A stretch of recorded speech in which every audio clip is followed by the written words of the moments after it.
திருநெல்வேலி பகுதியில் இருக்கக்கூடிய தென்மலை பகுதியில் இருக்கக்கூடிய பனையூர் அப்படிங்கிற கிராமத்தில் பனையூர் ஆண்டவர்கள் அப்படின்னு 2 மகான்கள், அவர்கள் தந்தையும் மகனும் தான் சங்கர நாராயண சுவாமிகள் மற்றும் தட்சிணாமூர்த்தி சுவாமிகள். இவர்கள் ஒரு அற்புதமான செப்புத்தகடை வைத்து எல்லாருடைய பிணியையும் போக்கியிருக்கார்கள். இந்த மகான்களுடைய வரலாற்றில் இன்று தந்தையாகப்பட்ட ஸ்ரீ சங்கர நாராயண சுவாமிகளுடைய சரித்திரத்தையும் அவர் செய்த அற்புதங்கள் எல்லாவற்றையும் நான் இப்பொழுது ஆசான் அகத்தீசன் அருளால் தியானிப்போம். தென்மலை பகுதி, அங்கே பனையூர் ஆண்டவர் அப்படின்னு அழைக்கப்பட்ட சங்கரநாராயண சுவாமிகள் தோன்றிய இடம் இதுதான். திருநெல்வேலி மாவட்டத்தில் உள்ள சங்கரன் கோயில் ஆன்மீக மக்களுக்காகவே தோன்றிய உன்னத பூமி. இந்த சங்கரன் கோயில் பக்கத்தில் தான் பாம்பாட்டி சித்தருடைய ஜீவசமாதி இருக்குங்கிறது நமக்கு எல்லாரும் தெரியும். இந்த சங்கரன் கோயில் வட்டத்தில் தான் தென்மலை அப்படிங்கிற கிராமம் இருக்குது. திருநெல்வேலியிலிருந்து ராஜபாளையம் செல்லும் சாலையிலிருந்து கரிவலம் வந்த நல்லூர் அங்கிருந்து 8 கிலோமீட்டர் சென்றோம் அப்படின்னு சொன்னால் மேற்கு பார்த்த சாலையில் தென்மலையை நம்ம அடைஞ்சிடலாம். இந்த தென்மலையில்தான் பனையூர் ஆண்டவர் என்று அழைக்கப்படக்கூடிய சங்கரநாராயண சுவாமிகளுடைய ஜனனம் நடந்த அற்புதமான பூமி இந்த தென்மலை. இந்த தென்மலையிலிருந்து வெண்ணை பெருமாள் மற்றும் வெண்ணை பெருமாள் பிள்ளை அப்படின்னு பாடகவல்லி அப்படிங்கிற அற்புதமான தம்பதியினர் வாழ்ந்து வருகிறார்கள். இவர்களுக்கு திருமணமாகி 20 வருடங்களான பிறகும் குழந்தை பாக்கியமே கிடைக்கவில்லை. ஒரு முறை இந்த தம்பதியினர் குழந்தை வரம் வேண்டி சங்கரநாராயணர் கோவிலுக்கு சென்று அந்த ஆலயத்தில் பாத யாத்திராகவே புறப்பட்டு அந்த கோவிலுக்கு போகிறார்கள். அதன் பிறகு அவர்கள் பாத யாத்திரை பிரயாணம் பௌர்ணமி போதும் வாடிக்கையாகவே மாறிவிட்டது. ஒவ்வொரு பௌர்ணமி போதும் இந்த தம்பதியினர் சங்கரன் கோவில் அப்படியே போய் வந்து விடுவார்கள். அங்கு இறைவனை வழிபடுவார்கள். உண்ணா நோன்பு, மௌன விரதம் இதை கண்டிப்பாக கடைபிடித்து கொண்டே வருவார்கள். இவர்கள் நம்பிக்கை தளராமல் இறைவனை கெட்டியாக பிடித்து கொண்டு வந்து கொண்டே இருக்கிறார்கள். அந்த கோவிலுக்கு நம்பிக்கை தளரவில்லை. எப்பொழுதாவது நாம் இறைவனிடம் தான் வேண்டினோம் சொன்னால் நமக்கு அது கிடைப்பது தாமதமாகிறது அப்படின்னு சொன்னால் நம்மளுடைய வைராகத்தை நாம் 2 மடங்கு பெருக்கிக் கொள்ள வேண்டும். இறைவன் நமக்கு அது கண்டிப்பாக கொடுப்பார் அப்படிங்கிற நம்பிக்கை வேண்டும். இல்லை என்றால் நமக்கு அது கொடுக்கவில்லை அப்படின்னு சொன்னால் அதில் ஏதோ ஒரு உள்ளர்த்தம் இறைவன் நமக்காக வைத்திருக்கிறார் அப்படிங்கிறது நம்ம எல்லாம் புரிஞ்சுக்கணும். நமக்கு எல்லாத்தையும் பார்த்து செய்யக்கூடிய தாயினும் சாலப்படியக்கூடிய அற்புதமான மனமுடைய இந்த இறைவனுடைய மனதை நம்மால் புரிந்து கொள்ள முடியாது. அது தாயுள்ளத்துக்கும் மேலான ஒரு அற்புதமான ஒரு விஷயம். அதுபோலவே இந்த தம்பதியினர் அங்கு வந்து கொண்டே இருக்கார்கள். அப்பொழுது ஒரு நாள் இதே போல் உண்டானோம்பிருந்து மௌனத்தின் பௌர்ணமியில் அப்படி உட்கார்ந்து கொண்டிருக்கும் பொழுது அங்கு ஒரு சாது வரார். வந்து சொல்கிறார், தாங்கள் இதற்கு மேல் இதை நோக்கி கஷ்டப்பட வேண்டிய அவசியமே இல்லை. உங்களுக்கு தரணியெல்லாம் புகழ் பெறக்கூடிய ஒரு அற்புதமான ஒரு பிள்ளை ஒன்று பிறக்கப் போகிறது. ஞான சூரியன் உங்களுக்கு பிறக்கப் போகிறது. தாங்கள் மிகவும் மகிழ்ச்சி அடையப் போகிறீர்கள் அப்படின்னு சொல்லி அவர்களை வாழ்த்தி அவர்களுக்கு திருநீரை கொடுத்து ஆசீர்வதிக்கிறார் அந்த சாது. அங்கேருந்து அந்த சாது அப்படியே மறைஞ்சு போயிடுறார். அந்த சாது மறைஞ்சு போனதுக்கப்புறமா இந்த பாடகவல்லி அம்மாள் கொஞ்ச நாட்கள்லேயே கர்ப்பம் தரித்து விடுறார். அந்த தம்பதியினருக்கு அழகான ஒரு ஆண் குழந்தை பிறக்கிறது. இந்த குழந்தை எப்படி கிடைச்சது? எந்த சுவாமியை வழிபட்டு கிடைச்சது? சங்கர நாராயண சுவாமியை வழிபட்டு கிடைச்ச குழந்தை. அதன் காரணமாக அந்த குழந்தைக்கு சங்கர நாராயணர் அப்படிங்கிற பெயரை வைத்து விடுகிறார்கள். இந்த மகான் மிகவும் அறிவாற்றல் கூர்மையாக விளங்கி காணப்படுகிறார். பள்ளிக்கூடத்தில் அவர் படிக்கும்பொழுதே அவர் வயதுக்கு மீறி அறிவாற்றல் அவர் எல்லாருக்கும் வெளிப்படுத்துகிறார். 12 வயது முடிவதற்குள்ள பிறவாச்சுவடி அப்படிங்கிற நூலை படித்து முடித்து விடுறார். அடுத்தது மூதுரையையும் பயிலத் தொடங்கி விடுறார்.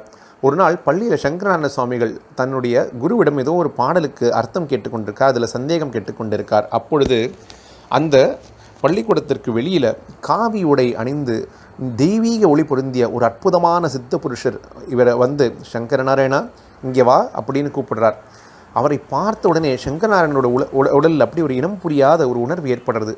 பெருமானே அப்படின்னு அவரை நோக்கி சாஷ்டாகமாக அவரோட பாதங்களில் விழுந்து நமஸ்காரம் செய்து தாங்கள் என்னை ஆட்கொள்ள வேண்டும் இறைவா அப்படின்னு சொல்லி வேண்டிக் கொள்கிறார்.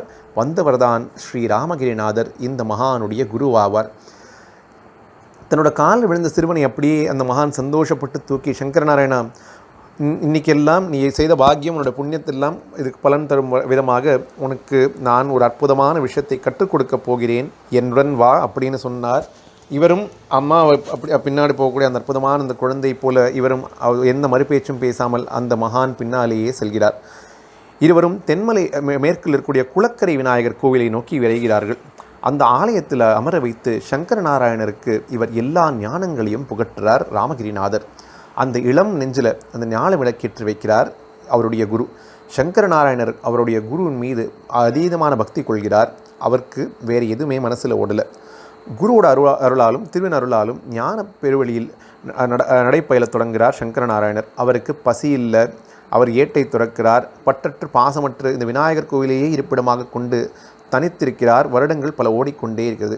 இவர் இப்படி ஏகாந்தமாகவே இருக்கார். எதுலேயும் இவர் எந்த பற்றும் காட்டவில்லை, எந்த விருப்பமும் காட்டவில்லை அப்படின்னு தெரிஞ்ச தாய் தந்தையர் மனசு ஒடிஞ்சு போயிடுறார்கள். சரி, எல்லாரும் சொல்கிறா போது இந்த பிள்ளைக்கு ஒரு திருமணம் செய்து வைத்தோம் அப்படின்னு சொன்னால் அவருடைய வாழ்க்கை கண்டிப்பாக மாறும் அப்படின்னு நினைத்து அந்த தாய் தந்தையர் திருமணம் செய்து வைக்கிறார்கள்.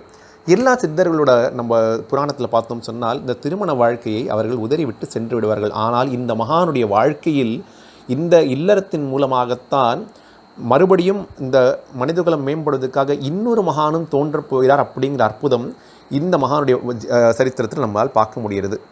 திருமணமான முதல் இந்த முத்தம்மாள் அப்படிங்கிற அற்புதமான பெண்மணியை திருமணம் செய்து வைக்கிறார்கள். திருமணமான முதல் அந்த மனைவியை முகத்தை கூட பார்க்குறதில்ல, அவர் இல்லறத்தில் ஈடுபடுறதே இல்லை, அவர் அந்த மனைவி கிட்டக்க எதுவும் பேசுறது கூட இல்லை.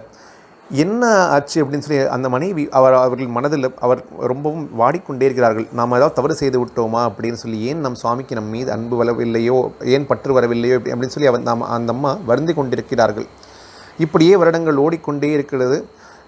ஒரு நாள் இந்த மகான் அப்படியே அந்த குளக்கரை விநாயகர் கோவில் பக்கம் போகும்பொழுது அவருடைய குருவாக பார்த்த சாட்சாத் ஸ்ரீ ராமகிரி தேவர் அங்கே ராமகிரிநாதர் அங்கு காட்சி கொடுக்கிறார். இவரோட அந்த குருவோட பாதங்களில் விழுந்து வணங்குறார். வணங்கினோன்னு உடனே அவர் குரு நேராகவே அந்த விஷயத்துக்கு வந்துடுறார். சங்கர நாராயணா, இல்லறம் அப்படிங்கிறது நல்லறமே, அது நீ ஏற்றதுக்கு பிறகு அதை தட்டி கழிக்கக்கூடாதப்பா அப்படிங்கிறார். இல்லற நெறியில் இருந்து கொண்டு மனைவி மேல் அன்பு காட்டு, அதுதான் உன்னுடைய கடமை அப்படிங்கிறார். பெற்றோருக்கும் வாழ்க்கை துணைக்கும் உனக்கு யாராவது வரார்கள் அப்படின்னால் வழிபடும் தெய்வத்துக்கும் விருந்தினர்களுக்கும் எல்லா உறவினருக்கும் நீ ஒரு பெரும் துணையாக இருக்க வேண்டும் அல்லவா அப்படின்னு ராமகிரிநாதர் அவர் சொல்கிறார். அதை கேட்டு சங்கரநாராயண சுவாமிகள் பதில் சொல்கிறார். சுவாமி, என்னால் என்ன பேசுறதுன்னே எனக்கு தெரிய முடியல. நீங்கள் சொல்கிறது பார்த்தா எனக்கு ரொம்ப வியப்பாக இருக்குது. ஏன்னா இந்த குடும்பமெல்லாம் நடத்தணும்னா முக்கியமான விஷயம் என்ன? பொருள் ஈட்ட வேண்டும், சம்பாதிக்க வேண்டும் அல்லவா? அதற்கு ஏதாவது தொழில் தெரிய வேண்டும். எனக்கு தான் எதுவும் தெரியாதே சுவாமி அப்படின்னு இந்த மகான் சொல்கிறத கேட்டோடனே ராமகிரிநாதர் புன்னகைத்து, சங்கரநாராயணன் எதுவும் கவலைப்பட வேண்டிய அவசியமே இல்லை. மாணவர்களுக்கு வினை வழி ஏற்படும் துயரங்களை அவர்கள் வழியில் அந்த அருள் வழியில் நீக்கக்கூடிய ஒரு அற்புதமான ஒரு செப்பு தகடை உனக்கு நான் தருகிறேன். அந்த தகடு மூலமாக பிணிகள், பீடைகள், துயரங்கள் அனைத்தையும் போக்கிவிட முடியும். எல்லாருக்கும் நலமும் வளமும் இன்பமும் மக்களுக்கு சேர்க்க உனக்கு இந்த தகடை நான் அருள்கிறேன். எப்படி அந்த மந்திரத்தை பிரயோகிக்க வேண்டும், எப்படி இந்த தகடை உருவாக்க வேண்டும் அப்படிங்கிற எல்லா விதிமுறைகளையும் நான் உனக்கு சொல்லித் தருகிறேன். அப்படி அந்த தகடு மூலமாக மக்களாக அவங்களால் இந்த ஏழைகளுக்கு எல்லாருக்கும் நீ உன்னுடைய சேவையை செய். அவர்கள் விருப்பப்பட்டு என்ன கொடுக்கிறார்களோ அதை எடுத்து உன்னுடைய இல்லற வாழ்க்கையை நடத்து, அது உனக்கு போதுமாக இருக்கும் அப்படின்னு இந்த குருநாதர் அவருக்கு உபதேசம் பண்ணுறார். இந்த மகான் அது மட்டும் சொல்லாமல் இன்னொரு விஷயமும் சொல்லிடுறார். உனக்கு 4 ஆண் குழந்தைகள் பிறப்பார்கள், ஒரு பெண் குழந்தையும் பிறக்கப் போகிறாள், அந்த பாக்கியம் உனக்கு இருக்குது அப்படின்னு சொல்லி அவர் என்ன சொல்கிறாருனால், உனக்கு ஒரு அற்புதமான மகன் பிறப்பான், அந்த மகன்தான் உன்னுடைய சீடனாகவும் விளங்குவான் அப்படின்னு சொல்லி இந்த இல்லறம் உனக்கு நல்லபடியாக நடக்கும் அப்படின்னு சொல்லிடுறார். இந்த மகானுக்கு சங்கரநாராயண மகானுக்கு ரொம்ப சந்தோஷமாகி அவருடைய குருவை வீட்டுக்கு கூட்டிட்டு போய் அவருக்கு அற்புதமாக உணவு படைத்து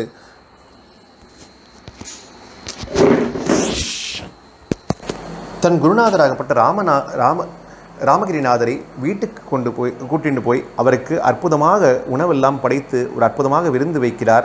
அன்று முதல் அவர் மனைவியுடன் சந்தோஷமாகவே வாழ ஆரம்பிக்கிறார். இந்த மகான் அப்புறம் வீட்டில் ஆசீர்வாதம் பண்ணதுக்கப்புறமாக இவருடைய இல்லறம் நல்லறமாக நடந்து இவருக்கு குழந்தைகள் எல்லாம் பிறக்க ஆரம்பிக்கிறது. சிதம்பர சக்கரம் அப்படிங்கிறது தான் இந்த செப்பு தகடோட மகிமை தென்மலை பகுதிகளெல்லாம் பரவ ஆரம்பிக்கிறது.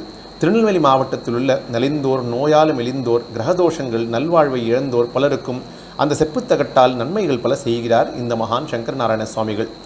இந்த சங்கரநாராயண சுவாமிகள் அந்த தென்மலையை நோக்கி மக்கள் கூட்டமாய் வர ஆரம்பிக்கிறார்கள். சங்கரநாராயண சுவாமிகளுடைய இல்லற வாழ்க்கையும் அற்புதமாக ஓட ஆரம்பிக்கிறது. இதனால் சங்கரநாராயண சுவாமிகள் வழிபாட்டுக்குரிய அருளாளராக மாறிவிடுறார்.